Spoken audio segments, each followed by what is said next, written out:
Our new pope has chosen the name Leo, and yet his family back home is going to keep calling him Rob. It's a curious thing that popes give themselves new names. So what I'd like to do in this video is address three things. First of all, I want to talk about the history. Why do popes choose new names? I want to talk about, of the 13 Pope Leos there have ever been in history, I want to talk about the most influential ones. And then I want to talk about the significance of the fact that our new pope has chosen the name Leo. For the first 500 years or so, popes just took their own name. They didn't change their name. The only exception you could say would be St. Peter, right? Because we know from St. Peter in the gospel, his name was Simon, and then Jesus started calling him Peter. So he'd be the only one you could say who used a different name when he was leading the church. Until the year 533, a man named Mercurius was then elected to be the pope, and Mercurius did not want his name to get confused with the pagan god Mercury. So he changed his name. He changed his name to John, and there had already been a Pope John, so he became John II. So he was the first one to do it, and he was actually the last one to do it for a long time. In the 900s, suddenly, popes just started taking a new name for themselves, and that became the trend. In fact, for the last 1,000 years, there's only been a couple of popes who didn't change their name. It's just become the norm for the last 1,000 years or so for popes to take a new name. And that name can be very significant for that man. It might be a sign of the values or the vision that he has for his ministry, or it might just be a reminder for him of a predecessor or saint that he just really wants to emulate. Think of Pope Francis, for example. When Pope Francis took that name, Francis, he was consciously thinking about Francis of Assisi, who loved the poor.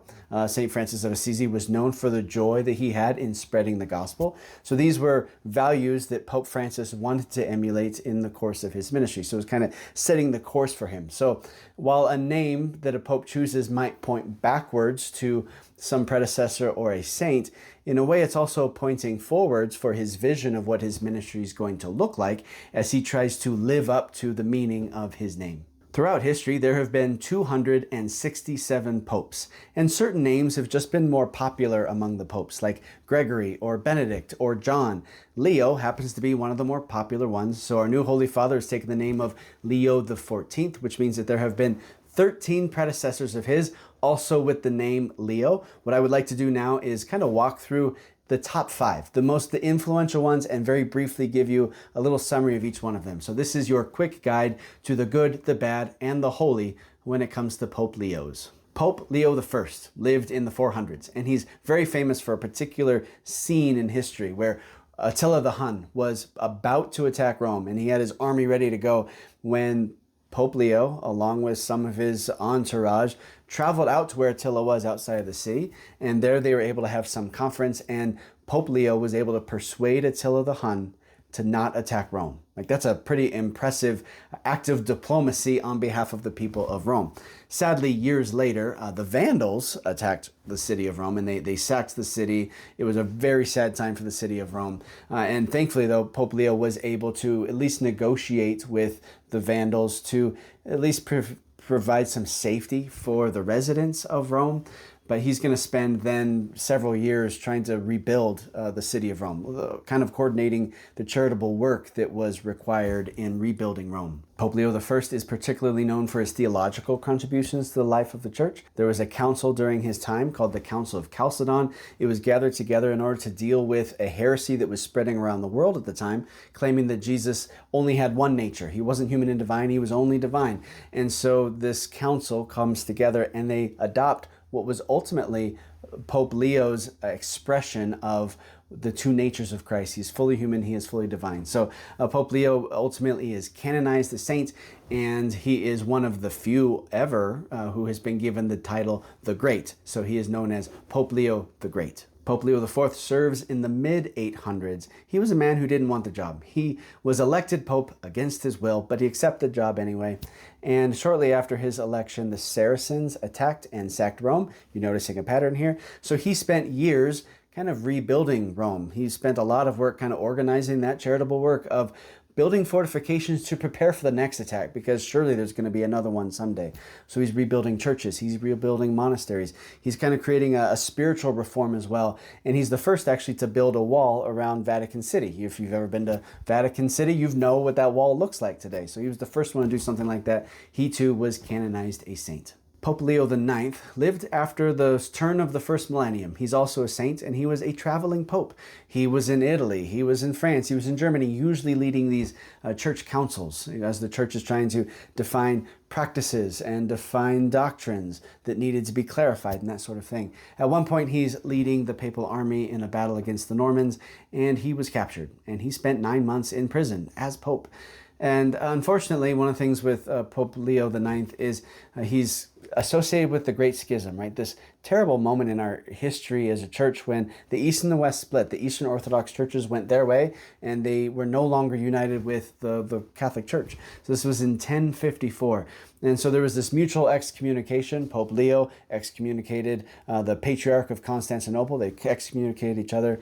And while we still haven't found a perfect union with one another since then, at least the excommunications were lifted in the 1960s thanks to the hard work of Pope Paul VI. Pope Leo X, definitely not a saint. He's serving in the 1500s at a time in the church when it was desperate for church reform. Councils had called for church reform, especially in the life of the clergy, and he was very slow to implementing any of those changes. In fact, he was far more concerned about amassing his own power and his own wealth in this world, and it led to a lot of tensions with other rulers, and it was really scandalous for any of the faithful looking in. And so this is the time when Martin Luther posts his 95 Theses on the door of a church and begins this movement that would become the Protestant Reformation. He's shedding light on this major problem of a lack of reform in the church. And unfortunately, Pope Leo X was part of that problem. Pope Leo XIII was elected Pope in 1878 and he died in 1903. This means that he has one of the longest papacies that there's ever been in history at 25 years. Pope Leo XIII wrote the St. Michael prayer, if you've ever heard that prayer, and at the time that he composed it, he actually mandated that it be prayed after all low masses celebrated anywhere around the world. And so it became a tradition for people to pray for spiritual protection. Now that was something that was lost largely in the last several decades, but you're going to start to find that it's popping up again as certain bishops are starting to ask that the St. Michael prayer be prayed at the end of masses. Pope Leo XIII is kind of famous for his social encyclicals as he's advocating for social justice and workers' rights and the dignity of labor and private property and the importance of education. There's so many ways in which he was influential in impacting the way that church thinks about social issues in particular as he's trying to dialogue with a world that's kind of consumed with the Industrial Revolution at the time. Of all the popes, Pope Leo XIII has lived longer than any of them. He died at the age of 93 years old. So our new Holy Father is in this long line of Pope Leos, some of whom have been very influential in the life of the church. Shortly after his election, Pope Leo XIV was explaining why he chose this name, and he said this: Leo XIII addressed the social question in the context of the first great industrial revolution. In our own day, the Church offers to everyone the treasury of her social teaching in response to another industrial revolution and to developments in the field of artificial intelligence that pose new challenges for the defense of human dignity, justice, and labor. So our Holy Father is reminding us that just like in Pope Leo XIII's time, we're living in a time of social change, and it's butting up against the values of the church, and it's challenging us to stand up for the dignity of humanity. And so we could guess then that Pope Leo XIV is going to be inviting the church to engage in a new way with this social reality as we're dealing with this industrial revolution of technology. And we might have to fight in a new way for the dignity of human beings and for the beauty and the goodness of humanity. I'll finish with this thought. The name Leo means lion. Think about that. If we're thinking about the word lion scripturally, then we have to be thinking about the book of Revelation chapter 5. Jesus is the Lion of the tribe of Judah. Ultimately, this is a symbol that points to Jesus. It's all about Jesus' kingship, Jesus' strength, Jesus' leadership of the church.